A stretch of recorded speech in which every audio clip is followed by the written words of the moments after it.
I am going to be very raw. Not that I ever come with a facade, but tonight I'm going to share from my heart out of experiences that I have had this very week. And I'm going to tell you where I believe we are, and I hope that you can, there's some places I have to navigate just because of legal issues, but that I have to navigate, not give quite so many details. But my prayer is that you will be able to receive and that you will apply change, even tonight, to your life, to your way of thinking, maybe even to your perspective of where you are. So I had an encounter, I want to say it was over the weekend, but it might have been last week. And I was in the mountain of Yahweh. And for some of you, that may sound very strange, but for some of you, you know exactly what I'm talking about.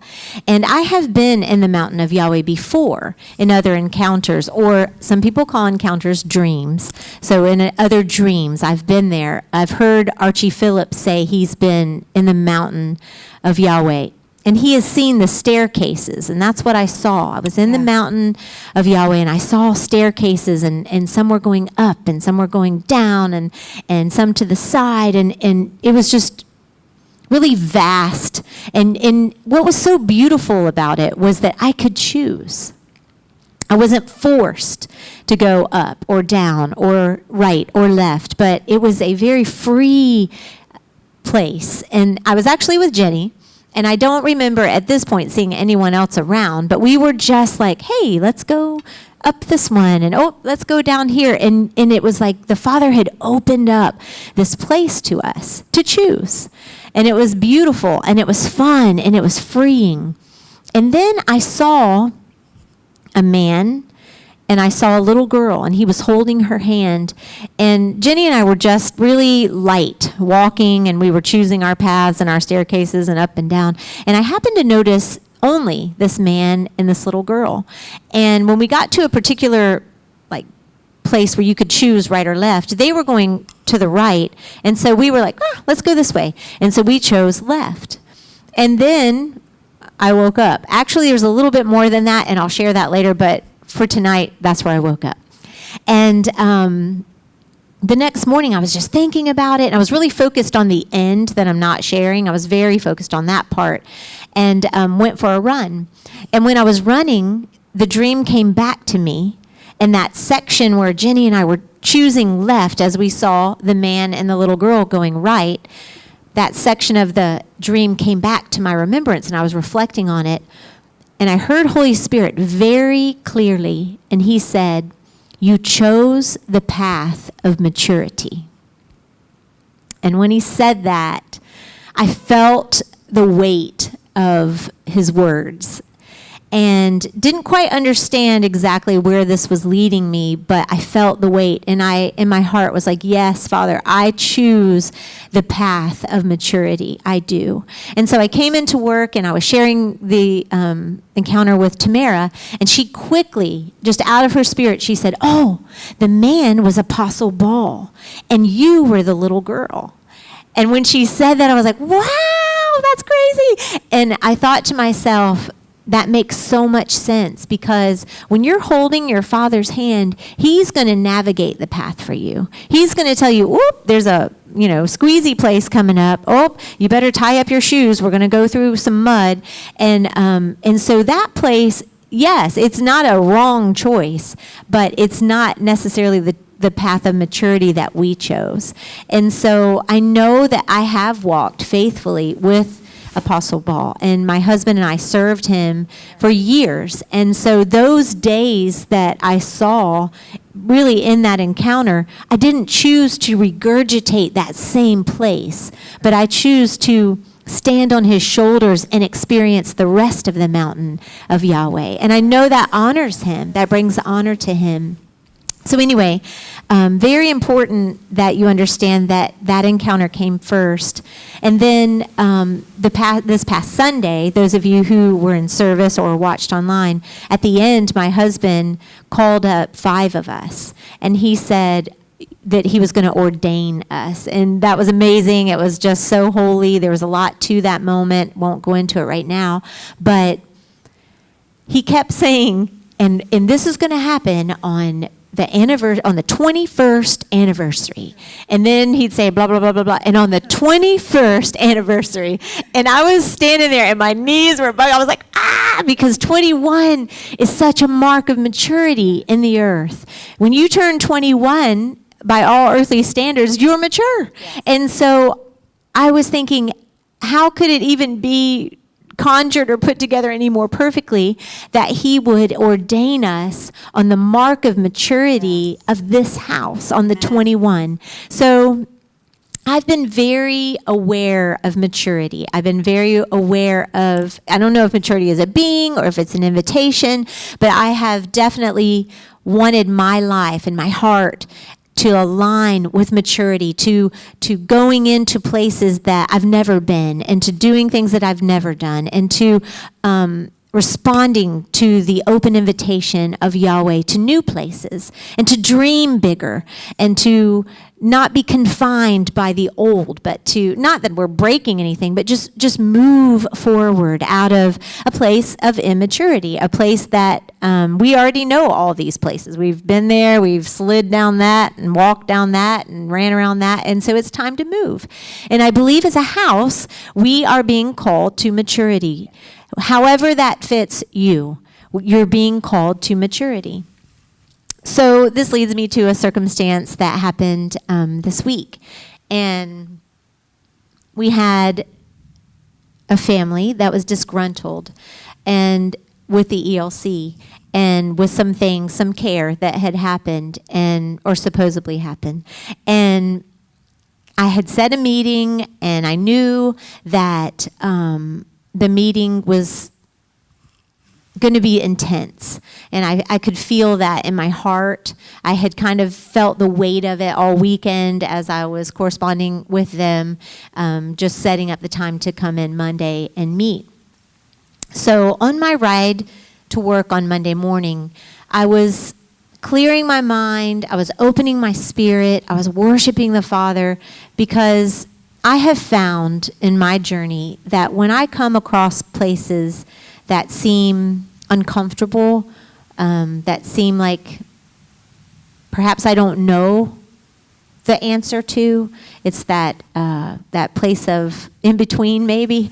When I get there, if I will open myself up and align my thoughts and my heart and my mind with the Father, with heaven, and how Kim Parker does that might be different than how you do that. And but for me, I was focusing on the Father, and I was worshiping Him, and all my intent was to allow heaven access to this situation. Even though Kim Parker in the natural didn't really have the answer, I knew heaven did. And I was praying for the truth to be illuminated.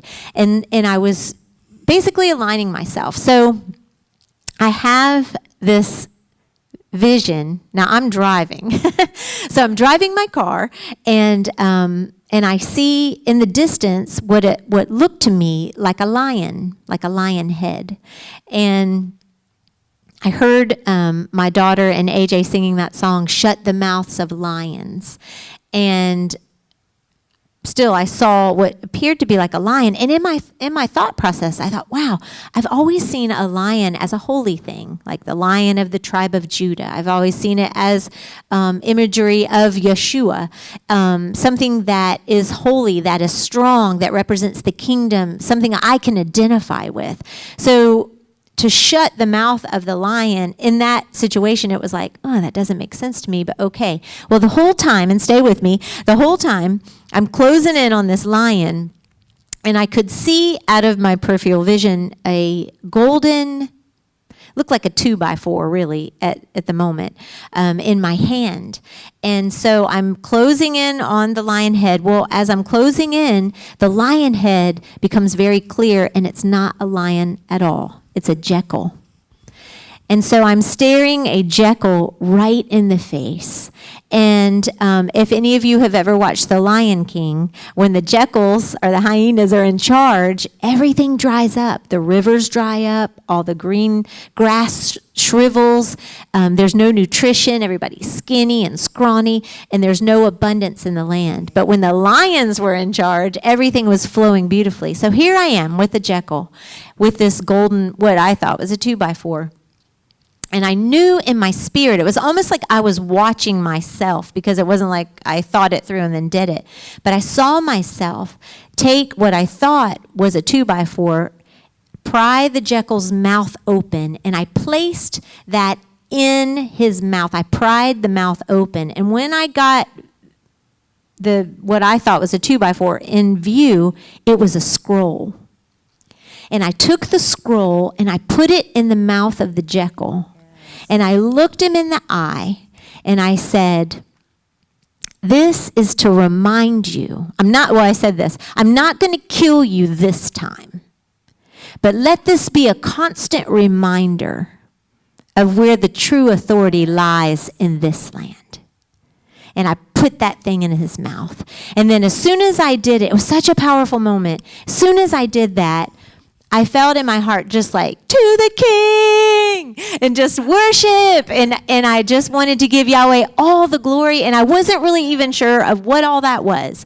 But I knew I had accomplished what he had set forth for me to accomplish in that moment of intercession, of alignment with heaven. Again, driving my vehicle. I don't know if I should say that part. My eyes were open.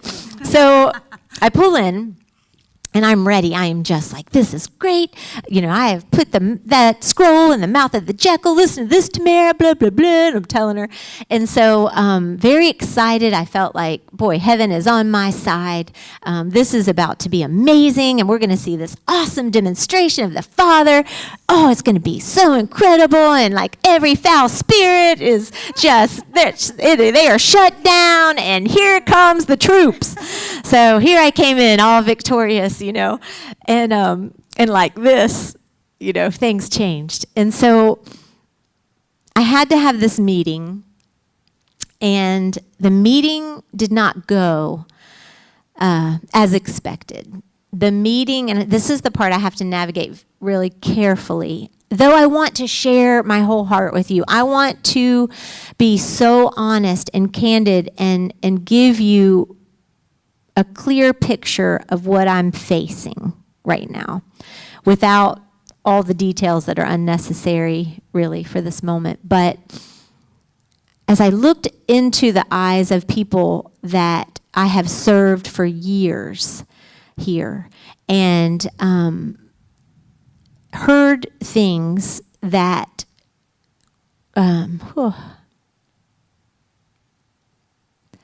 that came against every purpose that the Father has ever set me to do.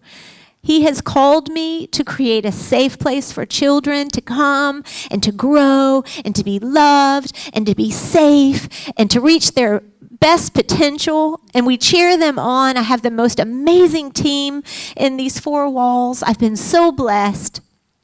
But in this moment, the accuser came. And it was a false accusation, but the accuser, the words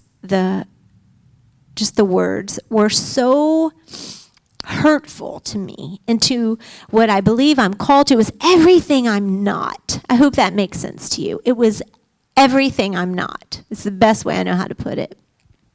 Tamara says I handled it well. I don't know that I did because I'm passionate about these kids. I'm passionate about what goes on here. I'm passionate about the care. I'm passionate about words that are spoken, policies, procedures, curriculum, all of it. I'm passionate about that. It's more than a preschool to me. It's worship. It is a calling, and it's my purpose. So in that moment, I'm squared off with something that is coming against what I believe is my purpose in life. And we'll leave it at that. So after the meeting, I didn't feel like it went well at all.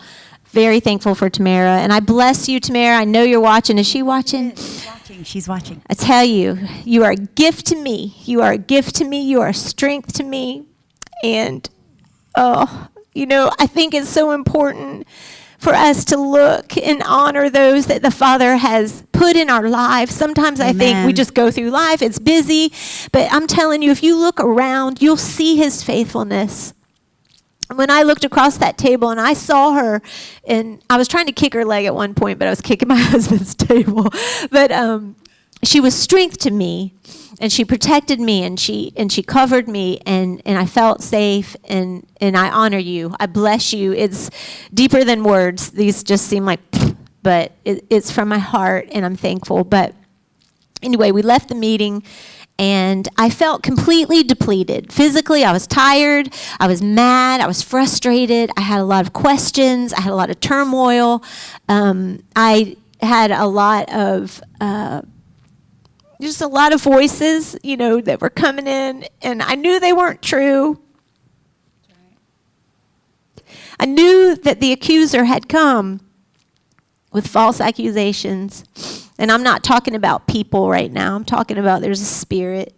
You have to see beyond the people. I love the people. But it was tough. Anyway, so I went home and just kind of, rested. And I got up the next morning, and I had to make some really tough decisions that surrounded this family. And what I wanted to do was cut them off, be done, kick them to the curb. Here's the line. You stay over there. I'm over here. Separation has come. We are never walking together. All that. And I felt like I had a right to do that. Maybe I do, but that was where I was at. But I had to make a decision on 2 accounts concerning this. And so I got up, and I went for a run by myself, and I can always hear clearly, so I'm like, oh, here I go to get answers. This is it, and I got nothing. So I come home, and I'm still just churning, and I knew what I wanted to do. Like I said, I knew what I wanted to do. So I'm standing in my kitchen, and I really had not had, when Yahweh speaks to me, it's not so much that I hear his words, like tangible words in my ear, but I'll know it in my heart. And when I think about, I'm going to do this, I have such a peace in my heart that lets me know this is his voice, this is his way for me. So the whole time I'm running, kicking people out, and drawing lines and shutting doors, and we're done. In my flesh, it seemed great, but in my heart and in me and my spirit, I didn't have a full peace. I didn't have permission from heaven to do those things. So I came in the house with a bit of turmoil. I'm just minutes away of having to leave, and it's not like I have a lot of time. I have to make these decisions. So I'm standing there. And it hit me. It hit me. And I said, I actually got a little upset at first. I was a little attitude-y with Yahweh maybe. I was like, you want me to love them, don't you? You want me to serve them. You want me to continue to pour out to them and to be a way maker for them. You want me to continually give them access to the blessing of this place that you've given me. You don't want me to shut the door, do you? And he brought me to Matthew 5:44 and 45. And I don't know that I'm going to be able to read it with my eyes. Hopefully I can. But I say to you, love your enemies and pray for those who persecute you. And 45 says, so that you may be sons of your Father who is in heaven. For he makes his sun rise on the evil and on the good. He makes his sun rise on the evil and on the good. In other words, he illuminates the evil and the good. He will separate the evil from the good. He will expose the heart of the evil from the good. It's not going to be hidden. His sun will rise, and hear my voice tonight. In your situation, if you're facing something that seems like unfair, or somehow you're in these circumstances you don't understand, you hang in there, you stand in the truth, and know in your heart that his sun will illuminate. Yahweh will illuminate the evil from the good on your behalf, and he will send the rain. And tonight it is pouring here. He will send his rain on the just and on the unjust. And I tell you, I want to be part of the just crowd. With his rain falling. And what I see in that is that when his rain comes, whatever seeds are planted, so if you have a good and honest heart and his rains come, the fruit that comes from that, you're going to like a whole lot. If you have an evil heart, hidden intentions, if you have jealousy, if you have things in your heart that are not really right standing with Yahweh, when his rains come, the fruit of that, you are not going to like. And the thing about the fruit of a tree is everyone can see it. So it's not like you have to go out and say, oh, look at me. It's very obvious what your fruit looks like hanging on your tree. So let me tell you, when his rain comes, and I believe this is a prophetic gesture. It is pouring. His rain is here. And the fruit, you look for the fruit. And I'm looking for the fruit in my situation. But I will tell you that once I sat back and looked at both of these encounters together, I saw the call to maturity. And so I chose the right path in this situation. I chose to forgive. I chose to bless. I chose to leave the door open. I chose to give them access to the place that I consider holy. I chose to love and to serve. And you know what? I'm going to let him and his reign decipher between the good and the evil. And I don't have to touch that. And you know what? In there's peace. But that is the path of maturity. That is the place that he's calling me to, not only me, but you.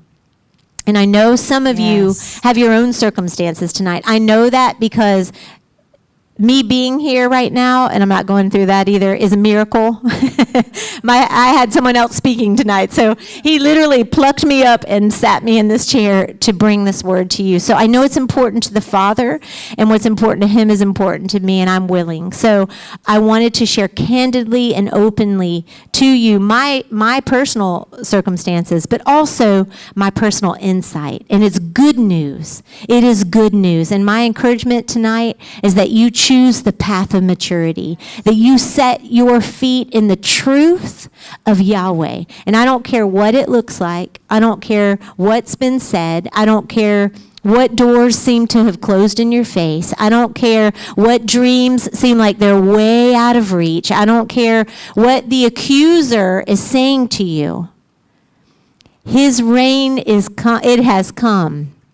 And if you will stand in that place of maturity, if you will take that hard path and you will love and you will believe and you will move and you'll continue to walk and you'll trust, because that's what he's after, your trust.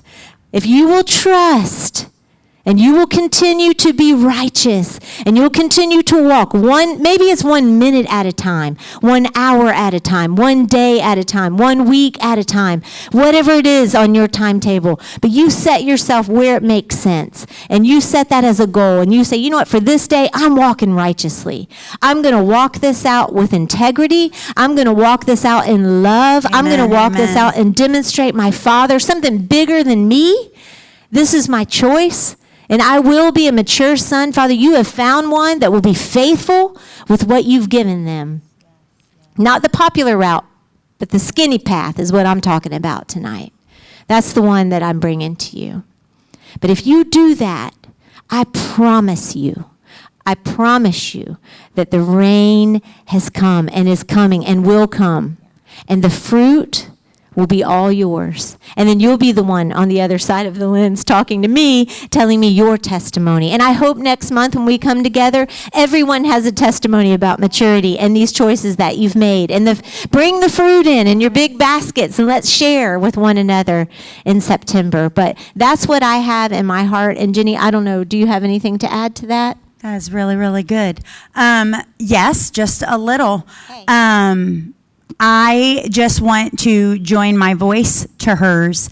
But when she talked about going into the mountain of Yahweh, I have seen that mountain. And I know those stairs, when she was talking about those stairs in that mountain, that the reason they were going in every direction, they were up and they were down and they were left and they were right and they were going this way and that way. It's because there's no limits. You're not limited to this way or that way. Within his mountain, within that place he's calling us to, that's why we have to be mature, because there are no limits. You can literally go whatever way you want. So if you wanted to follow the man and the little girl, you could have, because you had been invited into that place. So you have to have that maturity. You have to have that discernment, which discernment and judgment, they come from the same root. So you have to have that discernment and that judgment. And then the 21 with, I know we've talked about this before,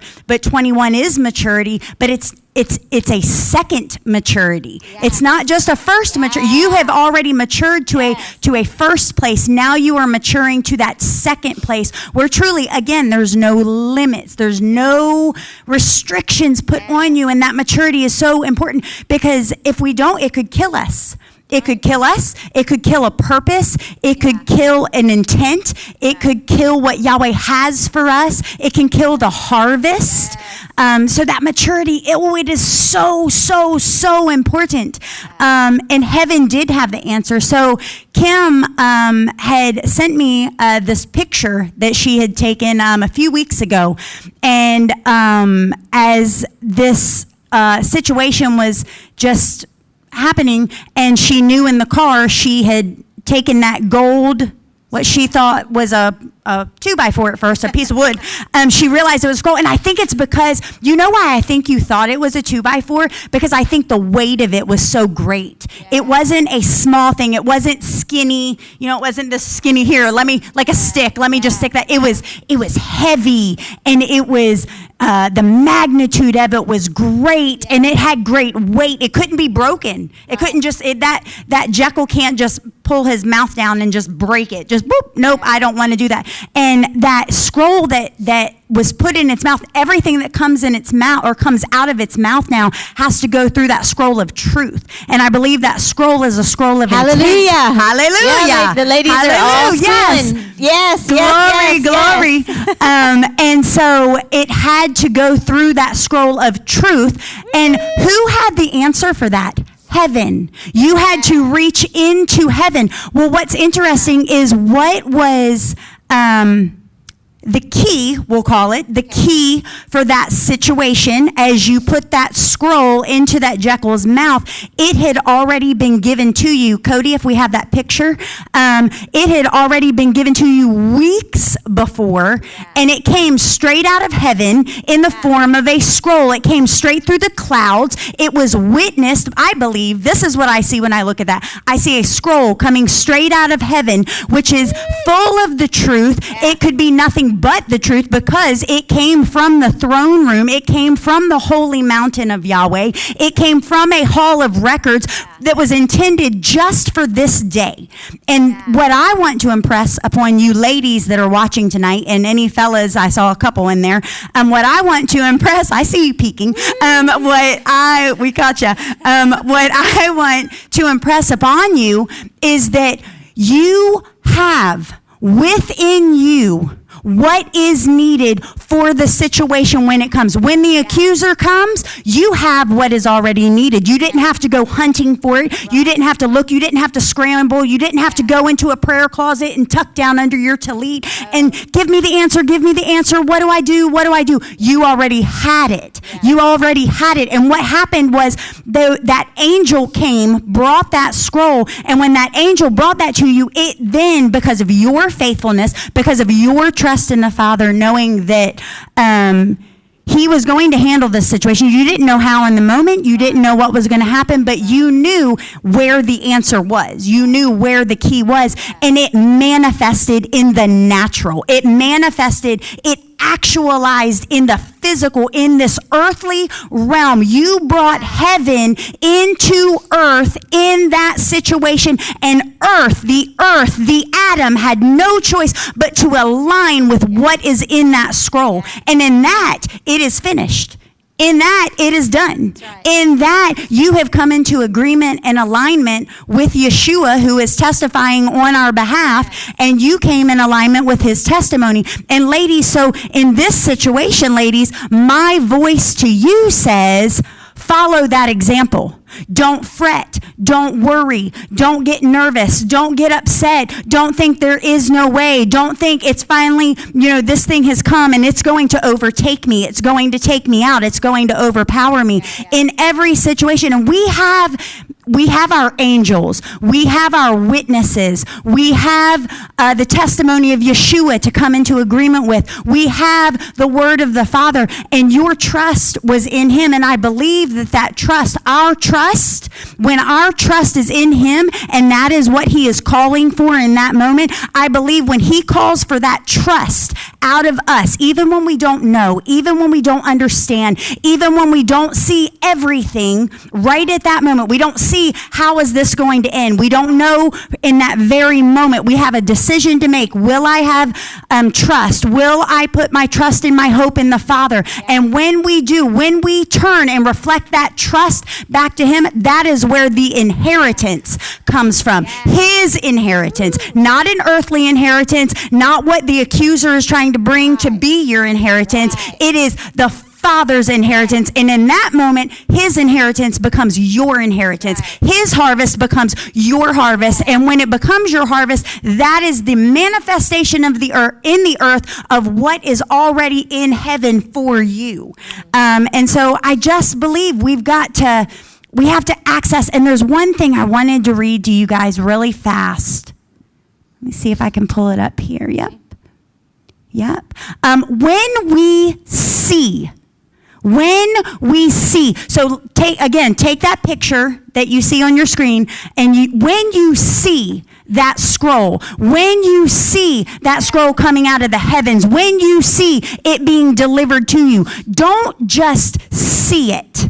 Don't just see it and think, oh, that's a really great picture. Oh, that's a really great cloud. Oh, I see a scroll. Oh, I see this. Oh, I see that. And then you take the picture, you put it in your camera roll on your phone, and you never think about it again. No, when you see it, whether it's a vision, whether it's a dream, whether it's coming out of the heavens, you have two choices. You can sit on it, in other words, do nothing, or you can move into it. And that's what Kim did. When you move into it, that is when it begins to manifest in the earth. That is when it begins to fulfill its purpose to you. That is when that key fits in that lock and opens that door to get to the other side. So don't just sit on it. Don't just do nothing. Likewise, don't just try to make something happen and make it up. And that's immaturity. That's immaturity. That's immaturity. That's you, oh, I see this and I'm going to create something out of it. No, you wait in right timing for what that thing was sent to you for in purpose, then create out of that place. You create out of that place what the Father's will is in the earth, and it actualizes, it manifests, it becomes something that is tangible in the here to now, and not just something that was tangible to you, but now something that is now tangible to us because the word has been delivered and you have been showing us how to use it. So now we have a demonstration to follow of how to do that. And that's what I saw out of what you said. And one thing I think that's important in what you're saying is that you can't hold the scroll, as it were, and doubt. Doubt never came into the picture. It was not, oh, should I? Oh, I know he told me to do this, but, he gave me this word, but really it doesn't look too good, and, ooh, that's a Jekyll, and I don't know. And doubting what he's commanded you to do or what he's given you, what's in your scroll, that doubt has come to sabotage the promise. So that was coming up in my spirit when you were talking, is that you need to identify that and turn on, some of you, the things that have come to sabotage the promise, because it's up to you, just like the staircase. Where do you want to go? What do you want? He's promised you this, but you can go this way if you want to, but this is the way he'd like you to go. It's the skinny path, it's the hard path, but it's his promise. So what is his promise to you? That's right. And remove all doubt. In fact, when you think about speaking doubt, which I didn't, I'm glad. It just came to me when you were talking to them. But doubt was never an issue with me. Fear was never an issue with me. But it might be with you. And if it is, turn on it tonight. Turn on those things. Those are accusers that have come to you. And you need to position your feet firmly. Absolutely. Be absolute in your stand. This is not a time for the weak. This is not a time for the faint of heart. Be awake. It's not a time to sleep. It's a time to be awake. It's a time to move and activate. And we all have a part. We all have an invitation. It's not just for Kim Parker. We all have the invitation in your world, in your circumstances, in the things that he's assigned to you. We all have things assigned to us. So exciting. And you are called to go above and beyond what anybody else could do with that. That's right. And I believe you can. And so tonight we've come with a word of faith. Yeah, you heard it. A word of faith and a word of hope. Yes. And these, I hope, will come together and they will illuminate the places that you need to put the scrolls in the mouths of. And get rid of, and also for you to be strong, for you to be unwavering, for you to be full of promise, for your eyes to be set, for you to be unwavering, so that the rains that have come tonight, and we can hear them, like really, the rains that have come, that fruit that will be produced will be good fruit. And I'm believing for that.